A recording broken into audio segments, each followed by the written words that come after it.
Hello everyone! In this video, I'll guide you through the process of resolving an issue many users face. Cash App not letting you verify your identity. If you're having trouble getting verified, don't worry.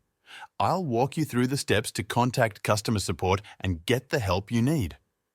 To start, open the Cash App on your device and look for the profile icon located in the top right corner of the screen. Once you tap on it, you'll see a menu with various options.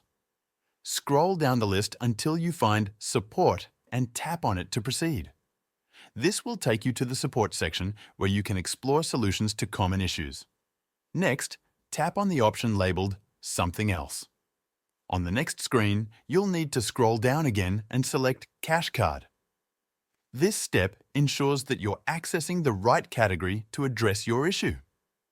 After selecting Cash Card, continue scrolling all the way to the bottom of the screen where you'll find the option Contact Support. Tap on it to move forward. Once you're in the Contact Support section, you'll see multiple options for categorizing your concern. Click on Not About a Transaction.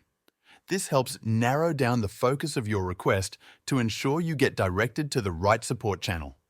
From here, look for the Chat option and tap on it to initiate a conversation with a Cash App representative. Now that you've reached customer support, briefly explain the issue you're experiencing. Let them know that you're having trouble verifying your identity on Cash App and would like assistance to resolve the problem. The support team will likely guide you through the steps required to complete the verification process or help troubleshoot any issues that might be preventing your verification. And that's it for this video. I hope this guide helps you successfully verify your identity on Cash App. Thanks for watching.